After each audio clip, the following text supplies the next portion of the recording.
C'est pour nous un grand honneur de nous retrouver encore sur ce plateau pour l'étude de la parole de Dieu, ce nouveau trimestre dans la rubrique À l'école du sabbat, votre chronique d'études, de change, de partage ouvert, instructif et même bénéfique de divers sujets bibliques au travers des ondes de la PPT TV. Et ce quatrième trimestre de l'an 2024, nos pensées et toutes nos réflexions se tournent vers les thèmes dans l'évangile selon Jean. Les thèmes dans l'évangile selon Jean. Et cette semaine, plus particulièrement, l'objet de notre étude porte sur les signes de sa divinité. Les signes de sa divinité, on verra, il s'agit de signes de la divinité de qui?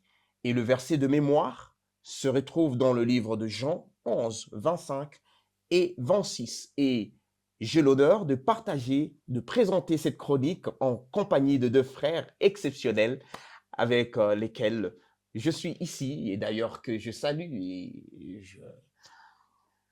j'encourage. Bienvenue frère Innocent, Merci, frère vous vous Daniel, portez très bien.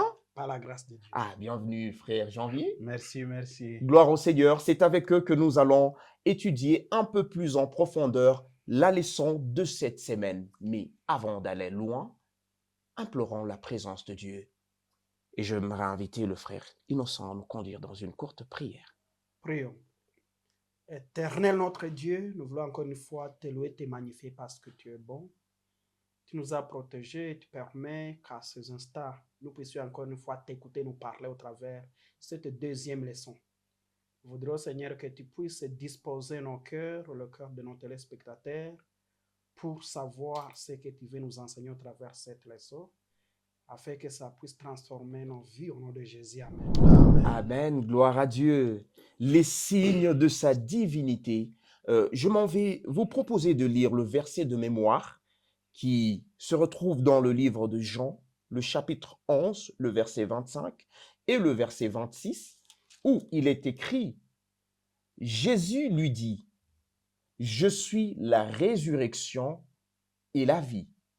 Celui qui croit en moi vivra quand même il serait mort. Et quiconque vit et croit en moi ne mourra jamais. Crois-tu cela? C'est une très belle question qui clôture l'intervention de Jésus. Crois-tu cela? Également à la maison. Il est clair dans la Bible que Jésus est le Fils de Dieu. La Bible laisse transparaître plus clairement que Jésus est un personnage de la Bible euh, qui est considéré comme étant le Fils de Dieu, mais pourtant, cette considération a toujours été contestée, a toujours été sujet à beaucoup de discussions et beaucoup de spéculations. Et cette semaine, au travers de la vie de Jésus, nous allons découvrir si réellement Jésus était le Fils de Dieu. Parce que cette question, au-delà d'être une question antique, revient comme une question actuelle parce qu'il y a tellement de gens qui n'acceptent pas au regard de témoignages qu'ils ont de Jésus. Et la toute première question de notre réflexion d'aujourd'hui, frère Innocent, pourquoi la divinité de Jésus a toujours été sujette à beaucoup de discussions, beaucoup de questionnements, des spéculations et même de doutes. Pourquoi? Merci beaucoup pour la question. Vous savez, quand nous lisons en 1 Corinthiens, les premiers chapitres 22, surtout le 23e verset, ce qui m'intéresse beaucoup, à partir du 22e verset, on lit que les Juifs demandent le miracle et les Grecs la sagesse. Le 23e verset où dit, nous prêchons Christ, la folie pour les païens. C'est ce mot que je cherche. En fait, s'il y a des controverses pour ce qui concerne la divinité de Jésus, on peut tout simplement dire que c'est l'œuvre du Satan. Au fur et à mesure que nous allons développer cette leçon, c'est pourquoi même quand nous voyons la manière dont on a développé la leçon comparativement à la leçon du trimestre que nous venons de terminer. Oui. Là, il y avait fil d'idées. On terminait un chapitre, on va vers un autre chapitre. Mais la façon dont cette leçon des nouveaux trimestres a été présentée, ce sont des thèmes. Oui. Alors, ici, on parle de la divinité exactement de Jésus parce qu'on sait que c'est un sujet qui pose des problèmes dans l'entendement de beaucoup de gens. C'est un sujet effectivement qui pose problème. Et d'ailleurs, même à partir du titre de cette semaine, signe de sa divinité. Donc, il fallait qu'il y ait de signes pour que les gens approuvent ou contestent sa divinité. Et pourquoi même la perception humaine? Parce que certainement que la Bible confirme, comme vous l'avez dit dans 1 Corinthiens, que Christ, l'évangile même de Christ, c'est une folie pour ceux qui ne croient pas encore à l'évangile, mais c'est une sagesse pour ceux qui croient en l'évangile. Mais pourquoi la perception humaine n'arrive-t-il pas à admettre si simplement, frère Janvier, si simplement la divinité de Jésus? Bien, vous savez, je vais un peu de revenir un peu sur la question là de la divinité, pourquoi les gens sont en train de douter. Jusqu'aujourd'hui même, il y a des gens qui disent que celui-là n'est pas, c'est Jésus-là, le Fils de Dieu. Si nous essayons un peu de voir la façon dont Jésus est venu, c'est à ce point-là que les gens n'ont pas su comprendre que réellement celui-ci c'est le Fils de Dieu. Et en un certain moment, lorsque Jésus lui-même disait aux gens que j'étais là même avant Moïse, les gens voulaient même lapider Jésus. Pour dire quoi? Pour dire qu'aujourd'hui, même auparavant, les gens ne comprenaient pas la divinité, la personnalité de Jésus. Parce que d'abord, auparavant, les gens avaient la perception de ce Jésus-là qui viendra. Ils disaient que ce Jésus-là, normalement, doit provenir d'où? Il doit être soit un fils d'un sacrificateur. C'est-à-dire, il doit provenir du temple. Mais ils ont été surpris de voir quelqu'un qui vient loin du temple. Et quand il était en train de parler, ils n'arrivaient pas à comprendre parce qu'ils avaient leurs propres illusions par rapport à ces Jésus. Mais là-dessus, le scepticisme de pharisiens et de prêtres n'est-il pas justifié? Parce que, mettons-nous à leur place, Oui. quand quelqu'un s'improvise, puis il s'est dit, je suis le Messie que vous attendez, et au-delà d'être le Messie que vous entendez, je suis même le Fils de Dieu, au-delà même d'être le Fils de Dieu, moi-même je suis Dieu. Finalement, ils avaient raison d'être sceptiques, d'être réservés par rapport à Jésus. Peut-être quelque part, ils avaient raison. Non, ils n'avaient pas raison. D'abord, je vais préciser les choses. Oui. C'est vrai, ils attendaient, leur manière d'attendre, il fallait que quelqu'un, ce Jésus, le Messie, puisse provenir du temple, comme le frère Janvier l'a dit. Mais le précurseur de Jésus, Jean-Baptiste, qui a préparé le chemin de Jésus, il venait du temple. C'était le fils d'un sacrificateur, Zacharie. Souvenez-vous, dans la conversation même de Jésus, lorsqu'il demandait les pharisiens l'enseignement, lorsqu'il lui demande, tu fais le miracle au pouvoir de qui? Jésus leur demande, est-ce que les enseignements de Jean-Baptiste viennent de Dieu ou viennent des hommes? Et la réponse de ce gens-là, c'était quoi? Ils disent, si nous disons que ça ne vient pas du ciel, les gens risquent de nous lapider parce que les gens croyaient à Jean-Baptiste. Oui. Donc, les pharisiens, ils ont loupé volontairement les enseignements de Jean-Baptiste parce que parmi les gens qui ont suivi à la loupe les enseignements de Jean-Baptiste, quand Messie est arrivé, ils l'ont cru. À titre d'exemple, Siméon, lorsqu'on a présenté Jésus dans la synagogue, il a dit, maintenant mon âme, je peux me reposer tranquillement parce que j'ai trouvé celui qui est le sauveur du monde. Et donc, les pharisiens, ce n'était pas que Jésus ne s'est pas improvisé. Il y avait son précurseur qui avait préparé comme il se doit son chemin. Malheureusement, Les gens étaient dans le bruit, comme beaucoup de gens aujourd'hui sont dans le bruit quand l'évangile est dit. Mais à propos de cela, c'était normal quand même. Est-ce que Jésus était le type même de l'image tracée? Si on revient dans l'Ancien Testament, Oui. avec la description du Messie qui devait venir libérer, délivrer. Et en cette époque-là, Israël était sous occupation, Ouais. ils étaient sous domination des Romains.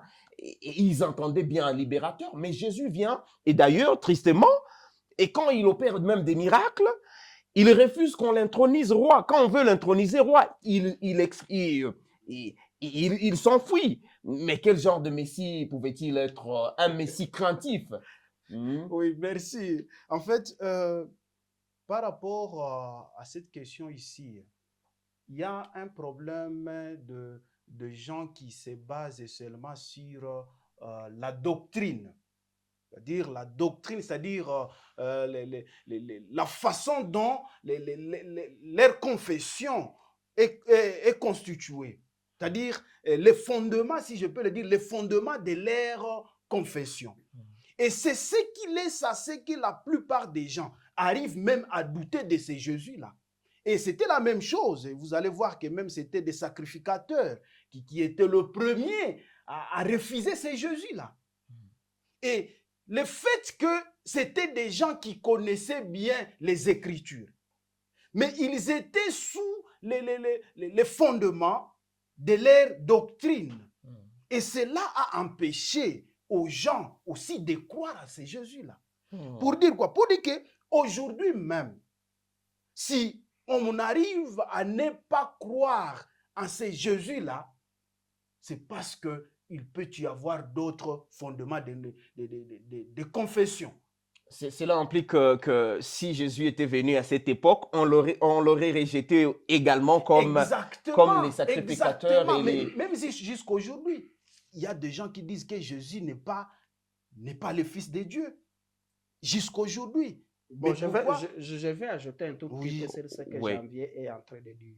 Lorsque on veut que Jésus règne en nous, il faut vider nos attentes.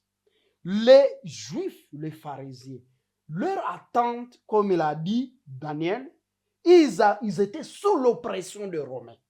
Et dans leur attente, dans leurs sentiments, ils voulaient un Messie qui viendrait le délivrer de cette oppression romaine.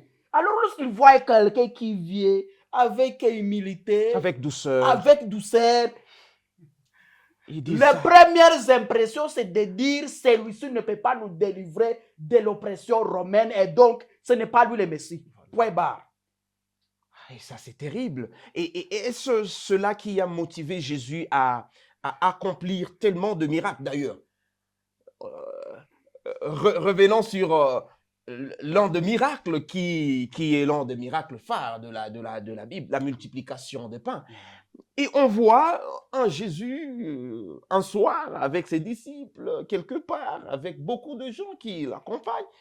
Dans le chapitre 6 de Jean, on le voit là-bas. Et puis, tout d'un coup, il n'y a pas à manger, il multiplie les pains.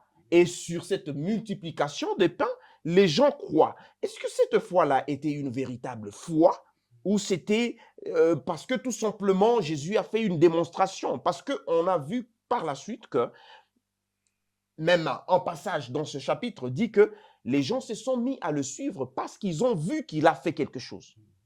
Était-ce quelque chose d'honnête et de sincère? Est-ce que Jésus était obligé d'opérer des miracles pour se faire accepter dans la communauté? Bien, si nous voyons le miracle de Jésus, le miracle de Jésus avait un objectif. Et tout ce que Jésus était en train de faire comme miracle, c'était pour montrer aux gens que lui a le pouvoir d'eux. Et lorsqu'il va multiplier le pain, c'est là, les gens, autres personnes voyaient autre chose. Mais il y a ceux qui voyaient directement la puissance de ce Jésus-là, que celui-ci est capable d'eux.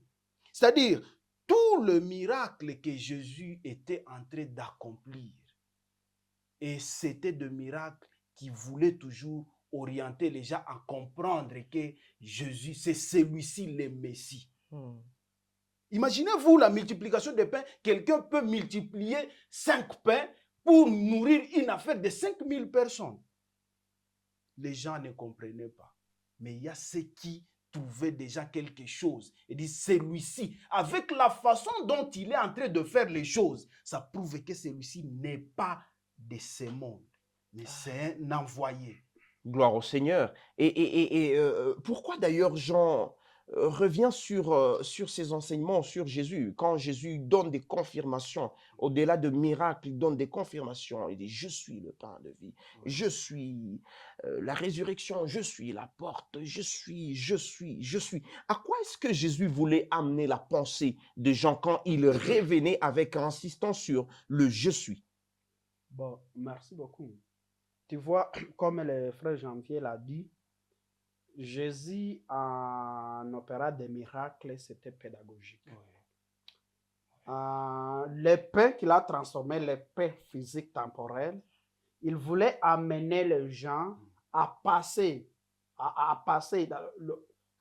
on enseigne les enfants à l'école primaire, c'est là qui ont fait la pédagogie. Il y a ce qu'on appelle les MADI, matériel didactique. Vous enseignez, vous partez du concret à l'abstrait. C'est comme ça que Jésus, dans les mondes où il n'était pas connu, pour stimuler, pour attirer l'attention de l'auditoire, il fallait poser des miracles, multiplication des pains. Mais l'objectif, ce n'était pas de manger tout simplement ces pains, c'était qu'il passe de ces pains physiques vers le pain de vie qui est Jésus-Christ. C'est pourquoi dans cette leçon, nous avons d'abord parlé, la première leçon, on parle des miracles, mais dans le thème chemin. Le chemin, c'est qui? C'est Jésus. Et ici, on nous parle de la vérité, on nous parle de divinité de Jésus. Et vous allez trouver le je suis, il est finalement tout. Parce que lorsque Jean introduit, il dit, au commencement était la parole, et la parole était avec Dieu, et la parole était Dieu. Toute chose a été créée par elle, la parole. Et donc, le je suis là, c'est pour, encore une fois, confirmer la divinité de Jésus. Ah, gloire au Seigneur. Qu'est-ce qui clochait avec les Juifs pour qu'ils arrivent à conclure? Parce qu'on voit que Jésus multiplie les miracles, non seulement pour de buts pédagogiques, mais pour aussi sauver des âmes et de vies, puisqu'il restaurait des vies. Pourquoi est-ce qu'à un certain moment, les Juifs sont choqués et ils arrivent à conclure que celui qu'ils devaient reconnaître comme Messie est finalement un pécheur? Parce qu'on dit, mais finalement, celui-ci, il piétine toute la coutume, il piétine la culture, il piétine toutes ces choses. Il guérit les gens le sabbat, il leur dit de porter des histoires le sabbat, il fait des choses qui sont contraires à la culture et à la coutume. Pourquoi est-ce que les Juifs en sont arrivés jusque-là? Oui, en fait, c'est pour cela, quelque part, je suis revenu sur la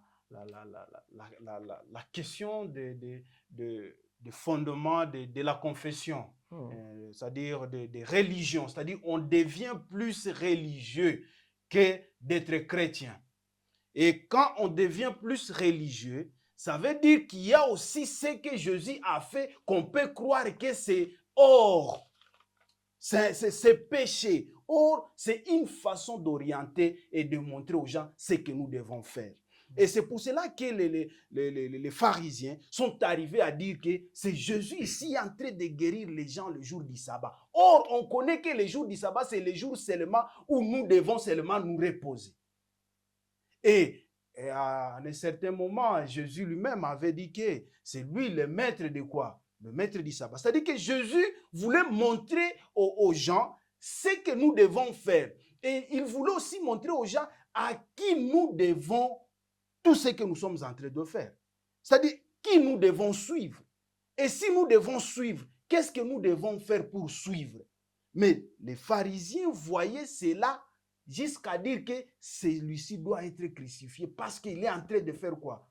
De violer la loi de Dieu. Or, lui était en train de montrer aux gens qui il est. Mais les gens ne découvraient pas qui il est. Ils voyaient seulement leur fondement religieux. Et c'est ce qui poussait aux gens à dire il doit être crucifié. Ce qui nous amène à penser à comment est-ce que nous percevons Jésus, Très nous bien, aussi voilà. également aujourd'hui, parce que je vois que Jésus a dépassé même les limites de choses jusqu'à faire de choses tellement grandes et puissantes au point de ressusciter Voilà. un mort qui venait déjà de faire 4 jours, c'est déjà 4 jours, Oui, oui. 4 jours dans la tombe. Il était en train de défier la science et tout ça. Voilà.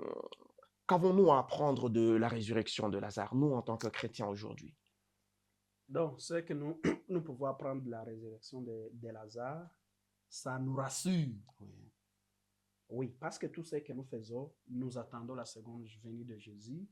Dans la Bible, il y a beaucoup de promesses qui nous rassurent que la mort d'un chrétien, c'est du sommeil. Alors, quand nous voyons un Jésus qui a ressuscité Lazare, ça nous rassure qu'il y aura la résurrection et nous vivrons éternellement avec Jésus. Gloire au Seigneur, et je vais considérer cela comme la conclusion de notre frère Innocent. Et, quelque chose à ajouter, frère Janvier? Oui, merci. Je voulais seulement que nous tous nous puissions comprendre une chose. Le monde ne veut pas que nous soyons lecteurs de la Bible pour comprendre notre Jésus. Le monde est en train de nous montrer que nous pouvons vivre hors Dieu. Nous pouvons vivre sans Dieu. Mais nous devons savoir que Jésus lui-même l'avait dit. Je suis le chemin, la vie et quoi? La vérité. La vérité. Pour dire, acceptons ce Jésus-là pour que nous ayons la vie. Jean 3,16. Dieu lui-même l'avait dit. Celui qui croit en lui sera comment? Aura La vie éternelle. C'est-à-dire, nous sommes appelés à croire à ce Jésus-là. C'est bien lui qui a la vie. C'est bien lui qui a tout. C'est bien lui qui a la guérison, comme il l'a fait pour des aveugles et autres. C'est bien lui qui a la nourriture spirituelle et même la nourriture physique parce qu'il a donné de pain à ces 5 millions de personnes. Gloire au Seigneur, gloire au Seigneur. Et après toutes ces explications, je pense et je crois fermement que vous avez été éclairés. Vous avez été emmenés dans une dimension où vous ne pensez plus à Jésus comme une simple personnalité, mais comme l'objet de notre salut. Comme il a ressuscité Lazare, nous croyons et nous espérons qu'il ressuscitera les choses qui sont coincées dans votre vie et dans notre vie et qui nous aidera à aller jusque dans l'éternité. Que le Seigneur vous bénisse et qu'il nous bénisse également pendant que nous faisons notre prière de clôture de cet enseignement d'aujourd'hui. Je ne sais pas, un frère peut nous conduire dans la prière pendant que nous clôturons la leçon d'aujourd'hui. Du haut des cieux, notre Père, enseigne-nous ta volonté et que nous puissions vivre et faire cette volonté. Ô Dieu, envoie-nous la force du Saint-Esprit qui nous fera convaincre, qui va juste nous apprendre sur ce qui est Jésus et ce qu'il nous donne comme condition pour que nous soyons ses enfants. Parce que c'est lui qui a la vie. C'est lui qui a même tout ce que nous avons besoin. Père, apprends-nous à compter sur toi. Apprends-nous, oh Dieu, à suivre les pas de ton Fils qui est venu pour nous sauver jusqu'à ce que tu viendras nous délivrer de ces chaînes, oh Dieu. Au nom de Jésus, amen. Amen, gloire au Seigneur. Nous prenons rendez-vous avec vous la semaine prochaine. Ne ratez pas la nouvelle session de ces émissions. Et surtout, si vous n'avez pas encore liké cette émission, n'oubliez pas de le faire. Si vous ne vous êtes pas encore abonné, n'oubliez pas de le faire. Et surtout, n'oubliez pas de partager le lien afin que plusieurs soient édifiés et bénis par ces émissions. Nous remercions notre équipe technique ainsi que l'équipe rédactionnelle, tout en remerciant le frère Grec, nouvellement marié, à qui nous jetons des fleurs et nous souhaitons le meilleur. À la prochaine, que le Seigneur vous bénisse. Amen.